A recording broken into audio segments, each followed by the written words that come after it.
एक हम कहानी आपको बताएंगे कि वो कुरुक्षेत्र में पांडवों ने एक बहुत बड़ा यज्ञ किया था। तो पांडवों का जो यज्ञ था इतना बड़ा था कि इतना ज्यादा लोगों को उन्होंने दान किया था। गरीबों को बहुत धन दौलत दिया था और अपने खजाने में से बहुत सारी दौलत वहां के गरीबों में बांटी थी। तो वहां की जनता बहुत खुश हो गई थी कि बहुत अच्छा यज्ञ हुआ और इससे ज्यादा अच्छा यज्ञ कहीं हो ही नहीं सकता और न तो कोई इससे बड़ा यज्ञ कर ही सकता है। तो सभी लोग बहुत प्रसन्न थे कि महाराज युधिष्ठिर के निर्देशन में पांडवों ने इतना बड़ा यज्ञ किया और गरीबों को वस्त्र बांटे, उनको सोना चांदी बांटे और बहुत बड़ी बहुमूल्य चीजें। तो गरीब लोग भी बड़े खुश थे। उसी समय उस जगह पर एक नेवला आ गया। तो नेवला जो था, जहां यज्ञ हुआ था उस जगह पर लौटने लगा नेवला। तो नेवला लौटने लगा तो लोगों ने पूछा नेवले से कि भाई तुम लौट क्यों रहे हो। नेवले ने कहा कि हम ये देखने आए हैं कि यहाँ यज्ञ कैसे हुआ था और कैसा हुआ था। तो लोगों ने कहा यहाँ इतना बड़ा यज्ञ कहीं हुआ ही नहीं, न जल्दी कहीं होगा, इसमें देखने की क्या बात है। तो उसने कहा यहाँ तो हमको लगता है कोई यज्ञ ही नहीं हुआ। तो लोग आश्चर्य में पड़ गए कि नेवला कैसी बात कर रहा है कि यहाँ यज्ञ ही नहीं हुआ है। सभी लोग आश्चर्यचकित थे। तो नेवले ने एक कहानी बताई, उन लोगों को एक कहानी बताई कि देखिए आप लोग देख रहे हैं कि मेरा आधा हिस्सा तो सुनहला हो गया है और आधा हिस्सा भूरा ही रह गया है। तो जो सुनहला हिस्सा है वो सुनहला कैसे हुआ ये मैं आपको बताऊं, नेवले ने कहा। बोले कि नेवला बोला कि किसी जगह किसी गांव में एक गरीब ब्राह्मण रहता था। अब गरीब ब्राह्मण के परिवार में 4 सदस्य थे। एक तो गरीब ब्राह्मण और उनकी पत्नी, फिर उनका बेटा और उनकी बहू। तो 4 लोग उस परिवार में थे। चारों लोग पहले तो आराम से रहा करते थे, लेकिन कुछ प्रकृति की ऐसी आपदा आई कि 3 साल तक के लिए अकाल पड़ गया। अकाल कहते हैं जब पानी वानी नहीं बरसता तो कुछ अनाज वगैरह नहीं पैदा होता, तो उसको अकाल कहते हैं।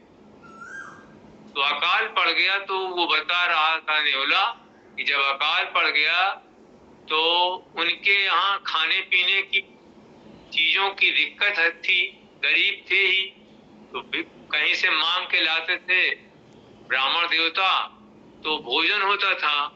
3 साल के अकाल में कभी कभी 4-5 दिन तक वो उपवास कर गए, कुछ घर में खाने को नहीं था। एक दिन वो गए भोजन के तलाश में कि कहीं से कुछ मिल जाए। तो कहीं से उनको जौ का आटा मिल गया।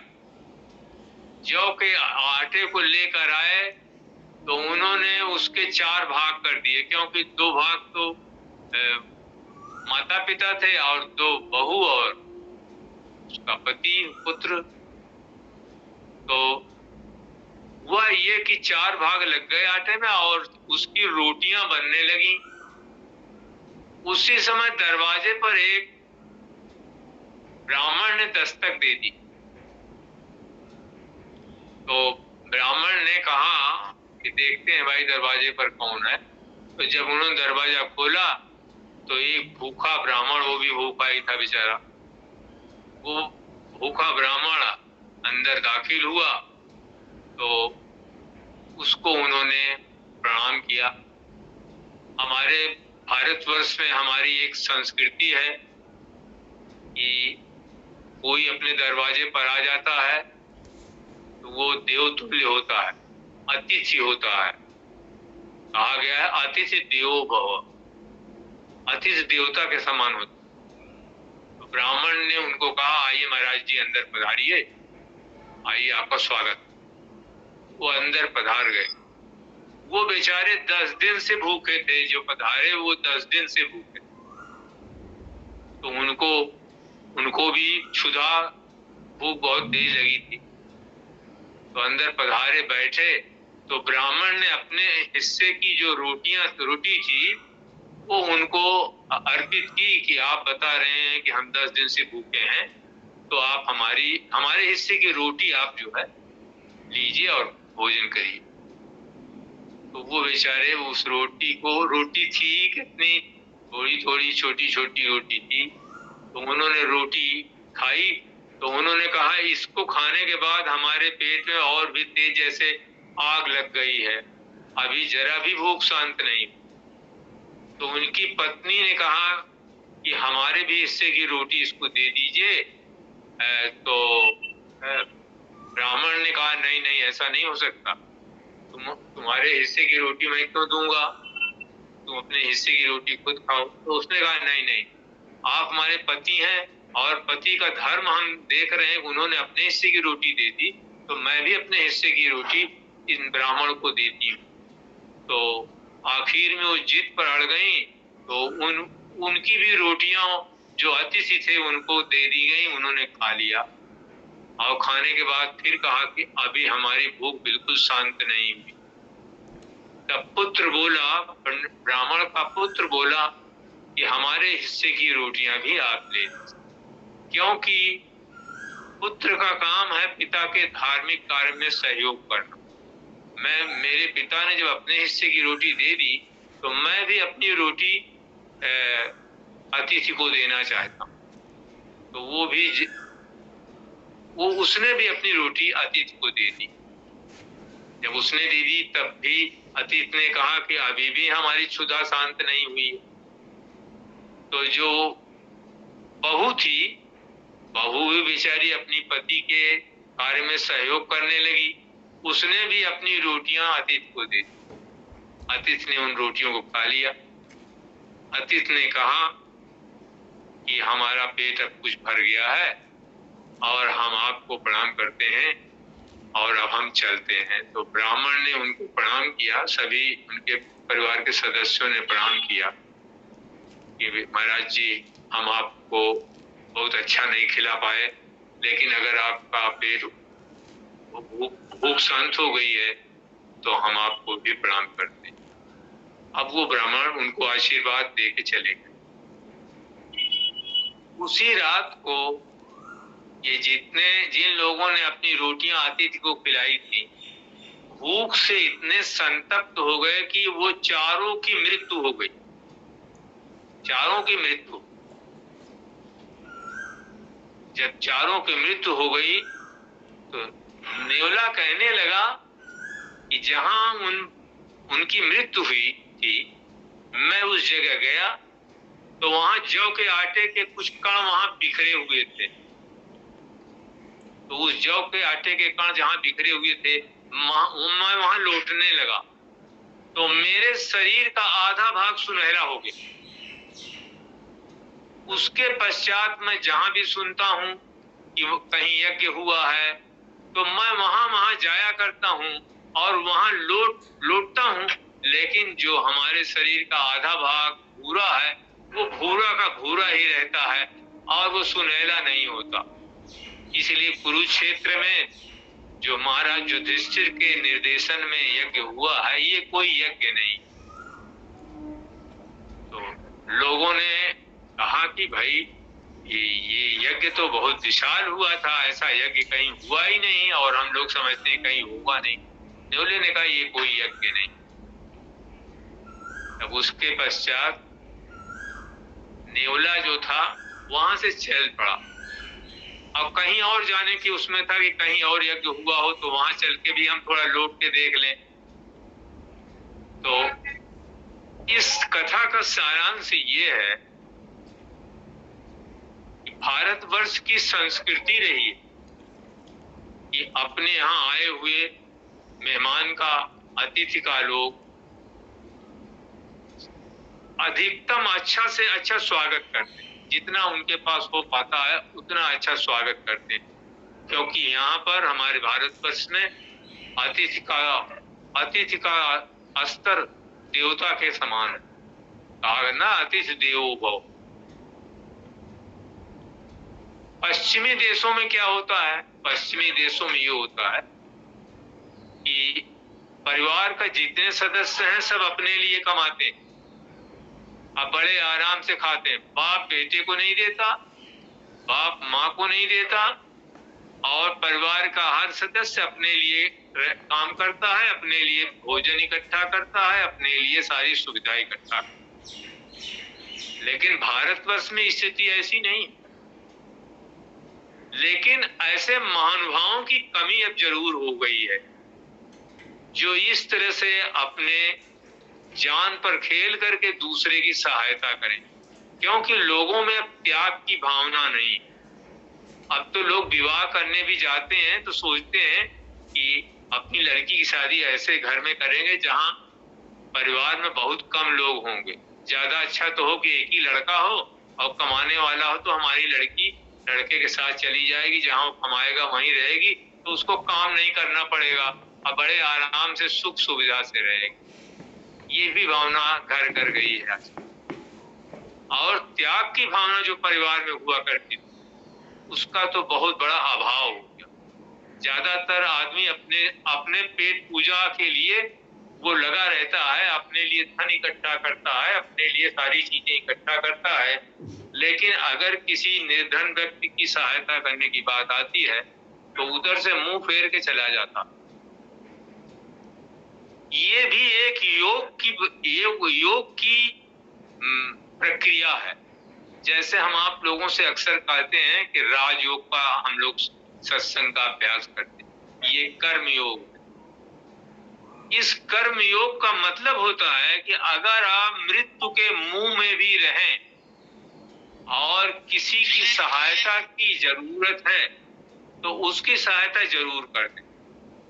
वो निर्धन व्यक्ति हो तो कभी भी उससे न कहिए कि हम तुम्हारी सहायता की हुई, न तो ये सोचिए कि हमने तो इसकी सहायता की और ये हमारा कुछ उपकार नहीं मानता, हमारे प्रति कृतज्ञ नहीं है, हमसे सहानुभूति नहीं रखता। भले ही वो सहानुभूति रखे या न रखे, आपका उपकार माने या न माने, लेकिन आपको ये सोचना चाहिए कि परमात्मा ने हमें इस व्यक्ति की सहायता करने का अवसर प्रदान किया, इसलिए परमात्मा के हम ऋणी हैं जो परमात्मा ने हमें ऐसा अवसर दिया, ऐसा मौका दिया कि हम किसी की सहायता कर पाने में समर्थ हो रहे हैं या कर पा रहे हैं। ये कभी नहीं सोचना चाहिए कि ये आदमी जिसकी हम सहायता कर रहे हैं ये हमारी भी कुछ सहायता करे, हमसे रोज नमस्कार करे, हमसे हाथ जोड़े, ऐसी कुछ भी बात। बल्कि ये सोचना चाहिए कि भगवान की दया कृपा है कि उन्होंने हमें किसी की सेवा करने का अवसर प्रदान किया। ये आज भारतवर्ष में इस चीज का अभाव होता जा रहा। तो इस कहानी के लेखक ने ये कहानी भारतीय संस्कृति के बारे में लिखा कि भारतीय संस्कृति कैसी थी और भारतीय संस्कृति अब कैसी हो रही। और ये भी एक योग है कि अगर हम अपने कार्यों को परोपकार और त्याग के साथ करें, उसमें परोपकार निहित होना चाहिए। देखिए कहा गया है कि वृक्ष कबहु नहीं फल भय, वृक्ष कभी अपना फल नहीं खाता, नदी न संचय नियत, और नदी कभी अपना पानी इकट्ठा नहीं करती, वो बहता जाता है पानी। तो वृक्ष कबहु नहीं फल भय, नदी न संचय नियत, परमार्थ के कारणे साधुन धरासरी। जो साधु लोग हैं, सत्पुरुष हैं, अच्छे लोग हैं, वो परमार्थ के कारण ही इस पृथ्वी पर शरीर धारण करते हैं। तो वो कहा भी गया है कि चंदन विष व्यापत नहीं, लपटे रहत भुजन।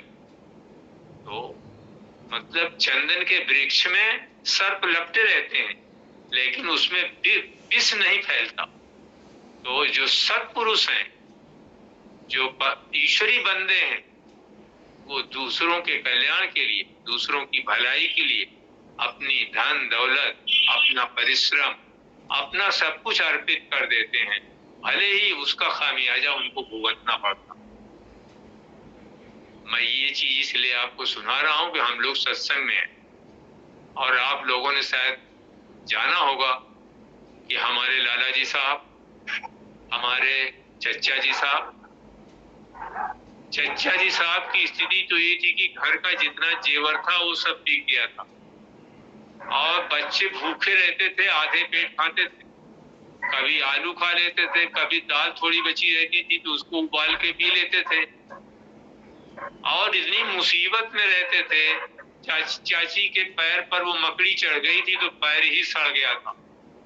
बहुत दुख दर्द तकलीफ में उनका जीवन व्यतीत हो रहा था, और कुछ भी बचा नहीं था। लाला जी साहब और चचा जी साहब एक बड़े अमीर आदमी के लड़के थे। चौधरी हरबख्श राय साहब, जो उनके पिता का नाम था, वो उस जगह के फर्रुखाबाद के जाने माने रईसों में उनकी गिनती होती, और उनका उठना बैठना बड़े बड़े अफसरों के बीच में, अंग्रेज अफसरों के बीच में था। लेकिन कुछ ईश्वर की ऐसी लीला हुई कि वो थोड़ी रंगीन मिजाज के आदमी थे, और इसी काम में उनका सारी प्रॉपर्टी, सारा धन दौलत सब खत्म हो गया। लाला जी साहब और चचा जी साहब के लिए लिखा हुआ है कि उन लोगों के जूते नहीं मिलते थे तो लकड़ी की बनी हुई पौलियां पहनते थे, और धोती नहीं उपलब्ध होती थी तो तहमत लगाते थे। इतने बड़े आदमियों के लड़के, और जीवन में उन्होंने जो चीज हासिल की, जो चीज चचा जी साहब ने हासिल की, जो चीज लाला जी साहब ने हासिल की, आज हम लोग उनके सत्संग के लोग हैं। लेकिन हम आपको बताएं, रामचंद्र मिशन का जो सत्संग है करीब सैकड़ों देशों में फैला हुआ, सैकड़ों देशों में। और महात्मा रामचंद्र जी महाराज जी साहब के, लाला जी साहब के एक शिष्य का नाम था रामचंद्र जी, उनका भी नाम था रामचंद्र, जो शाहजहांपुर वाले हैं। उन्होंने क्या किया कि लाला जी साहब के सत्संग के जो उर्दू जबान वाले जितने ग्रंथ लाला जी ने लिखे थे, उन्होंने अंग्रेजी में अनुवाद करा दिया। और जब अंग्रेजी में अनुवाद करा दिया तो वो अंग्रेजी, उसका जो वर्जन था, देश विदेश में फैलने लगा। वहां लोग अंग्रेजी में रामचंद्र मिशन के बारे में बताने लगे, तो ये सत्संग सैकड़ों देशों में फैल गया। आज बहुत बड़ा सत्संग है वो जो शाहजहांपुर वाला सत्संग है, जिसको रामचंद्र मिशन के नाम से कहते हैं। हम लोगों को तो रामाश्रम सत्संग है, लेकिन रामचंद्र मिशन की बात अगर हम करें, एक हमारे मित्र तिवारी जी, वो हमारे पास अक्सर आते थे, तो बता रहे थे कि रामचंद्र मिशन का एक सत्संग हुआ था मदुरई में, दक्षिण भारत। वहां एक चारी साहब ने उस सत्संग को आयोजित किया, तो बता रहे थे कि वहां 52,000 आदमियों की भीड़ थी, और देश विदेश के अंग्रेजों की भरमार। तो इतना बड़ा सत्संग लाला जी साहब के नाम पर, उनके एक शिष्य जिनका नाम भी लाला जी साहब के नाम पर था, आज रामचंद्र मिशन के नाम से पूरी देश दुनिया में चल। तो उनकी जो फतेहगढ़ में लाला जी साहब की समाधि बनी हुई है, हम लोग पहले जाते थे तो वो समाधि बड़े साधारण तरीके से बनाई गई थी, जैसे लोगों कहते हैं पैसे वैसे उतने नहीं थे भाई। हम लोगों के सत्संग में कितने आदमी ही हैं, तो हम लोगों के पास उतने पैसे तो थे। लेकिन आप देखिए, उससे पहले बाबूजी साहब की समाधि बनी हो तो बड़े साहब ने बनवाई थी, और उसके आगे लाला जी की समाधि थी, तो लाला जी की समाधि बड़ी साधारण सी लगी। उसमें लाला जी की समाधि भी है और लाला जी की पत्नी की भी समाधि है। अब तो जब वो रामचंद्र मिशन वाले लोगों को भी तो आदि गुरु लाला जी साहब ही थे। जब उनको पता चला कि हमारे आदि गुरु की समाधि ये है, तो उनके पास तो अपार धन है भाई, उन्होंने उस समाधि को बिल्कुल, जैसे आधुनिक चीजें बनती हैं, बड़ी कीमती पत्थर लग गए और वो लगा, बड़ी सुंदर समाधि बनी। तो मतलब ये है कि हमें अपने इन गुरुओं पर गर्व है कि उन्होंने इतनी निर्धनता की स्थिति में रह करके उस विद्या को सीख ली, और उस विद्या को सीखने में उन्होंने अपना तन मन धन सब लगा दी। चचा जी साहब के यहाँ, लाला जी साहब के यहाँ उनके सत्संगी लोग उनके घर पर ही रहते थे। बाबूजी साहब के यहाँ भी उनके सत्संगी उनके घर पर रहते थे, और जितना पैसा बाबूजी कमाते थे और लाते थे वो सत्संगी भाइयों को खिलाने पिलाने में लगता था। तो कभी कभी बाबूजी साहब की लड़कियों की शादी वादी पड़ती थी तो पैसे का अभाव रहता था, तो वो साहब लोग, हमारे बड़े साहब जी ने, माने आगरा में उन्होंने नौकरी की थी, और जो 90 रुपए तनख्वाह पाते थे तो वो बाबूजी साहब के पास भेजते थे। दादाजी साहब ने भी बहुत सारा संपत्ति बाबूजी साहब की लड़कियों की शादी में अपना खर्च किया।